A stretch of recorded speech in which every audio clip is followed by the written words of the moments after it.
Study IQ IAS, अब तैयारी हुई अफोर्डेबल।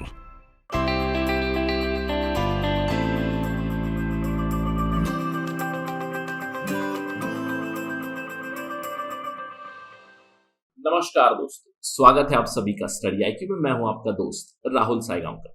आज हम लोग चर्चा करने वाले हैं माइग्रेशन इन इंडिया के बारे में। हम लोग कुछ डेटा बेस्ड डिस्कशन करेंगे about migration trends in India. हाल ही में ministry of statistics and programme implementation ने migration in India 2020-2021 report release की है, which is based on the periodic labour force survey. तो आज हम लोग यहाँ पे देखेंगे इंडिया में माइग्रेशन के ट्रेंड्स क्या रहे जुलाई 2020 से जून 2021 तक। इसी के ऊपर हमारी चर्चा चलेगी। अब ये डिस्कशन आपके लिए जरूरी क्यों रहेगी, स्पेशली अगर आप यूपीएससी सिविल सर्विस की तैयारी कर रहे हैं, तो स्टेट पीएससी की तैयारी कर रहे हैं, जहां पे कॉम्पिटिटिव सवाल आते हैं जुड़े हुए with respect to Indian society. जैसे कि यूपीएससी में जीएस पेपर 1 में आप एक्सपेक्ट कर सकते हो, जीएस पेपर 3 में भी आप एक्सपेक्ट कर सकते हो from economy perspective questions on migration. तो आपके लिए एक सवाल यहाँ पे दिया गया है, mains based question. Discuss the push and pull factors playing a role in India's internal migration. ध्यान दीजिएगा, इंडिया के इंटरनल माइग्रेशन के बारे में हम लोग चर्चा कर रहे हैं। साथ ही साथ एक और चीज के ऊपर आपका सुझाव दीजिएगा, do we need a national policy on migration. अगर आपको लग रहा है कि sir national policy on migration it does not make sense, तो आप बात कीजिएगा, do we need a national policy on migrant labours. क्योंकि हम लोगों ने इसकी प्रॉब्लम देखी हुई है 2020 में, problems with migrant labours during the कोविड-19 लॉकडाउन। तो do we need a national policy on migration और a specific national policy on migrant labours? Do let me know your thoughts in the comment section. तो इस सवाल का जवाब देने के लिए आपको काफी अच्छा फॉर्डर मिलेगा इस पर्टिकुलर डिस्कशन में। To get to know all that information मेरे साथ बने रहिए स्टडी IQ। चलिए चर्चा शुरू करते हैं, लेकिन उससे पहले अगर आप यूपीएससी सिविल सर्विस की तैयारी कर रहे हैं तो आपके पास सुनहरा मौका है। स्टडी IQ ने शुरू किया है फाउंडेशन बैच। लाइव क्लासेस चलेगी यहाँ पे for your UPSC civil service examination for prelims and mains both. एक कॉम्प्रिहेंसिव प्रोग्राम बनाया गया है जहां पे आपके लिए 10 महीने की कंटिन्यूस गाइडेंस मिलेगी। 10 महीने का शेड्यूल बना हुआ है, क्लासेस बने हुए। For more details you can always visit our website studiiq.com। यहाँ पे लाइव क्लासेस में 900 घंटों से भी ज्यादा आपकी लाइव सेशन चलेगी, जहां पे आपका जनरल स्टडीज का प्रिपरेशन कंप्लीट करा दिया जाएगा। और हमारा फोकस रहेगा प्रीलिम्स के पर्सपेक्टिव से लर्निंग थ्रू MCQs के ऊपर। आप जानते हैं कि जो भी आप पढ़ते हो उसको आपको अप्लाई करना है इन सॉल्विंग द MCQs। और हम लोग यहाँ पे जब भी आपका एक मॉड्यूल खत्म होगा, जब भी सेशन खत्म होगा, हमारा फोकस रहेगा कि आप उस पर्टिकुलर मॉड्यूल से, उस सेक्शन से MCQ सॉल्व करें। एक प्रीलिम्स ओरिएंटेड अप्रोच चलेगा। कैसे आप चीजों को याद रखें, कैसे रिटेंशन हो, कैसे रिविजन करें, ये भी हम आपको गाइड करते रहेंगे, जिससे कि आसानी से आप अपनी प्रीलिम्स क्लियर कर सकते हैं। और ये आपको पता है कि this course after the discount was running at 25,000 rupees. Early bird discount भी चल रहा था।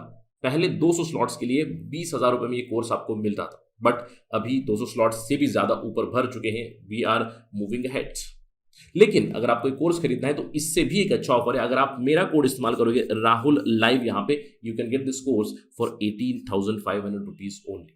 तो देर किस बात की है, जस्ट विजिट आवर वेबसाइट और download our app to enrol for this particular course. ध्यान रखना है 20 जून 2022 शाम 6 बजे पहला क्लास शुरू हो रहा है।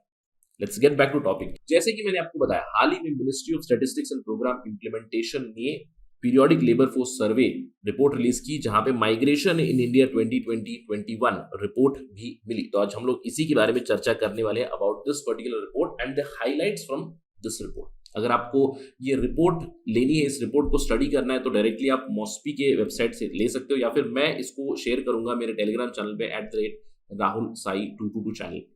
Do subscribe on that. सबसे पहले जानते हैं इस मिनिस्ट्री के बारे में, क्योंकि कभी कभार MCQs आ सकते हैं connected to ministries as well. Government schemes, ministries very important from exam. तो ministry of statistics and programme implementation का काम क्या है, नाम से ही पता चल रहा है। स्टैटिस्टिकल डेटा जो भी रहेगा उसकी असेसमेंट, उसकी मेजरमेंट करेंगे। प्रोग्राम इंप्लीमेंटेशन जुड़े हुई जो मदद होनी चाहिए दूसरी मिनिस्ट्रीज को, वो यहां से मिलेगी। With the help of this data, the other ministries, other departments can improve. 1999 में सबसे पहले Ministry of Statistics and Program Implementation it came into existence. इसके 5 विंग से आपको ध्यान रखना है। NSO, National Statistical Office, it comes under MOSPI, Ministry of Statistics and Program Implementation. इसके अलावा प्रोग्राम इम्प्लीमेंटेशन विंग है, यहाँ पे आप देख सकते हो एमपी लैट स्कीम जो है उसकी प्रोग्राम इम्प्लीमेंटेशन विंग यहीं पे है। इसके अलावा एडमिनिस्ट्रेशन विंग भी है, यहाँ पे आप देख सकते हो Indian statistical service division. Indian statistical service में अगर आपका सिलेक्शन हो जाए तो you will be working with MoSPI. इसके अलावा there is a integrated finance division and please remember national statistical commission. अगर मैं सवाल पूछूं नेशनल स्टैटिस्टिकल कमीशन किस मिनिस्ट्री के अंडर आता है, it comes under the ministry of statistics and programme implementation. Do remember these facts. चलिए अब रिपोर्ट पे चलते हैं और बात करते हैं अबाउट द माइग्रेशन डेटा। सबसे पहले सर्वे पीरियड। इस रिपोर्ट में सर्वे कितने समय के लिए हुआ, जुलाई 2020 से जून 2021 तक के लिए ये डेटा इस समय के लिए है। और ध्यान रखिएगा जुलाई 2020 मींस आफ्टर पैंडेमिक। लॉकडाउन लगा था मार्च 2020 में, धीरे धीरे लॉकडाउन रिलीज हुआ, यानी कि अनलॉक फेज शुरू हुआ, अनलॉक फेज 1, 2, 3। तो अनलॉकिंग की शुरुआत होने से ही ये डेटा लिया गया। अब यहाँ पे इन्होंने दो चीजें मेजर की, एक तो हो गया माइग्रेंट। अब माइग्रेंट का मतलब क्या है, what is the definition of migrant, कई बार इस पे भी सवाल आ सकते हैं। What is the definition of a migrant.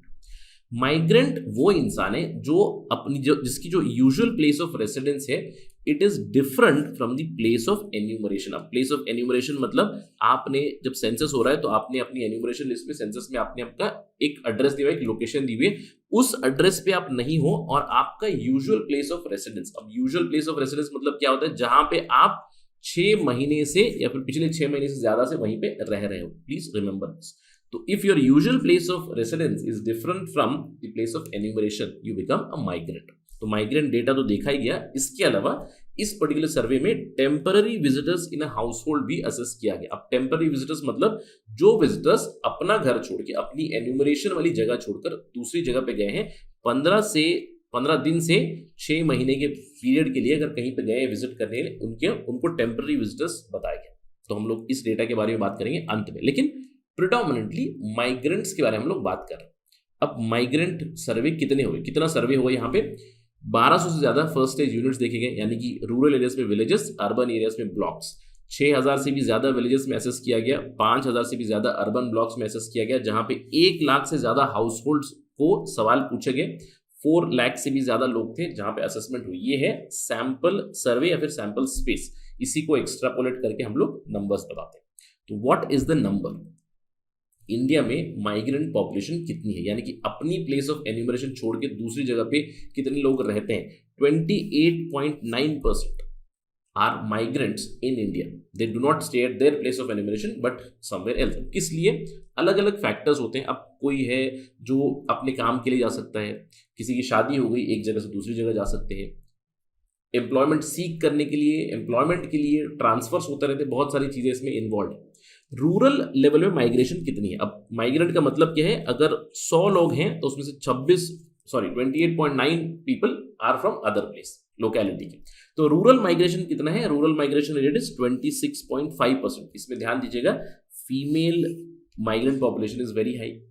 Urban areas में of course urban migration is higher, 34.9 migrants आपको ज्यादा मिलेंगे क्योंकि बेटर एम्प्लॉयमेंट अपॉर्चुनिटीज है। यहाँ पे मेल का प्रोपोर्शन भी आपको ज्यादा मिलेगा क्योंकि रूरल एरियाज में you seldom find other people from, यानी कि रूरल एरियाज में ज्यादा एम्प्लॉयमेंट अपॉर्चुनिटीज नहीं होती है, इसीलिए आप यहाँ पे कम माइग्रेशन देख सकते हो। But male migration is also very high in urban areas as well as female migration. तो आप देख सकते हो common parameter female migration is much higher. आपको समझ में आएगा क्यों धीरे धीरे। इसके अलावा अगर हम लोग बात करें इंटरनल माइग्रेंट्स रूरल एरिया में कितने हैं। अब देखिए जब हम लोग माइग्रेशन की बात करते हैं, माइग्रेशन एक जगह से दूसरी जगह, फॉर एग्जाम्पल एक रूरल एरिया से मैं दूसरे रूरल एरिया जा सकता हूँ, rural to rural migration is there. Urban to rural migration is also possible, right. इसका रिवर्स भी पॉसिबल है, यानी कि रूरल एरिया से आप अर्बन एरिया माइग्रेट करते हो बहुत बार एम्प्लॉयमेंट की तलाश में, फिर एक अर्बन एरिया से आप दूसरे अर्बन एरिया में भी आप माइग्रेट कर सकते हो जॉब के चलते, ट्रांसफर्स के चलते एटसेट्रा। तो यहाँ पे percentage of male migrants in the rural areas, यहाँ पे 46% दूसरे रूरल एरियाज थे और 53% दूसरे अर्बन एरियाज थे। अब ये हाइयर क्यों है नंबर, बिकॉज ऑफ द कोविड-19 pandemic we saw a reverse flux of people. इसके अलावा percentage of female in the rural areas migrant 89%। इसका मेजर रीजन है marriage. In fact for females the biggest reason of migration is marriage itself, और यहाँ पे आप देख सकते हो to urban areas it is much lesser. And if you look at the same numbers for urban areas, these are quite consistent, क्योंकि urban areas में employment opportunity ज्यादा होती है, एम्प्लॉयमेंट सीख करने के लिए बहुत से लोग ज्यादा जाते हैं, तो इसीलिए आप देख सकते हो males in urban areas rural area से भी आ रहे हैं, अर्बन एरिया से भी माइग्रेट होकर आ रहे हैं. फीमेल्स के लिए from rural area the number is very high and for urban areas also it is quite decent, right. तो अर्बन एरिया में एम्प्लॉयमेंट सीख करने के लिए, नौकरी के लिए या फिर ट्रांसफर्स के चलते आपको माइग्रेंट्स बहुत ज्यादा मिलेंगे, both from rural area as well as urban area. अब इसके अलावा परसेंटेज डिस्ट्रीब्यूशन कितना है इंटरनल माइग्रेंट्स का रूरल अर्बन माइग्रेशन स्ट्रीम में, यानी कि urban to urban, rural to urban. आप देख सकते हो अर्बन एरियाज में it is higher migration of males, but when you talk about females the migration from rural to rural is very high for females. अब ये क्यों, मैंने आपको बताया एक बहुत बड़ा फैक्टर है फीमेल माइग्रेशन का, दैट इज मैरिज. शादी के चलते जब भी शादी होती है तो female leaves the maika and goes to sasural, यानी कि maika is a place of enumeration, ससुराल चली गई तो migrate, that is why migration rate is very high, rural to rural बहुत ज्यादा है. अब इन जनरल अगर हम लोग ऑब्जर्व करें, इंटर स्टेट माइग्रेशन ज्यादा हुई या फिर इंट्रा स्टेट माइग्रेशन ज्यादा हुई. यहां पे आप देख सकते हो इंट्रा स्टेट माइग्रेशन बहुत ज्यादा हुई. Again the dates are also very important. जुलाई 2020 कोविड-19 का पैंडेमिक था.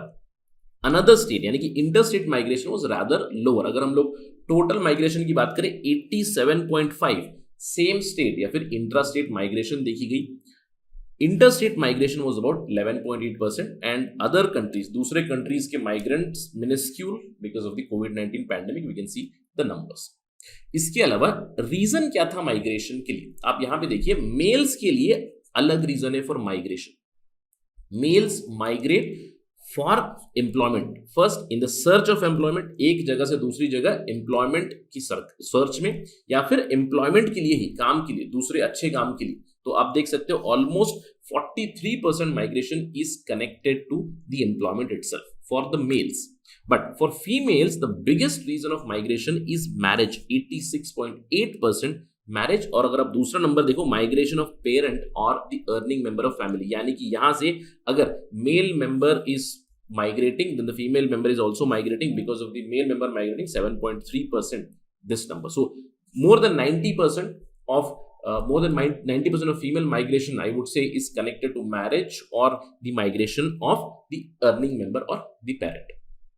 इसके अलावा अगर हम लोग और भी डिटेल में जाएंगे तो यहाँ पे आपको पता चलेगा क्या क्या रीजन है जिसकी वजह से माइग्रेशन होता है. आप देख सकते हो in search of employment males very high, in search of better employment work transfer etcetera 20% here.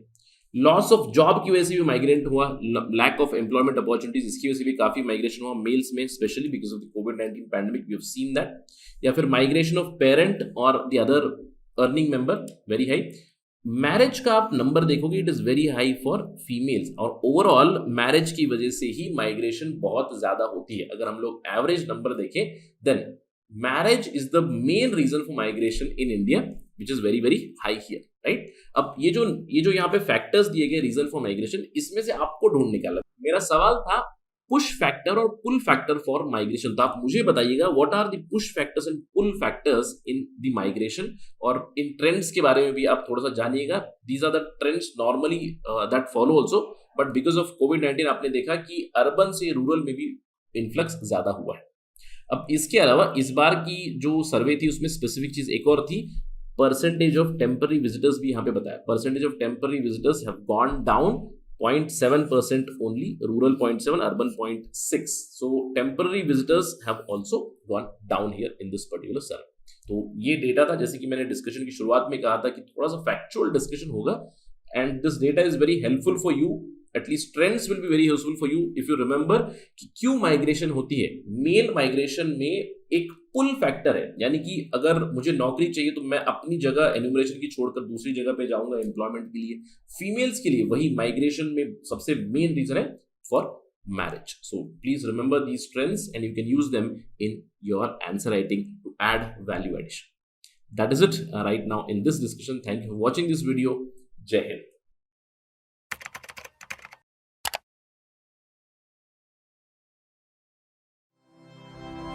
Study IQ IAS, अब तैयारी हुई अफोर्डेबल.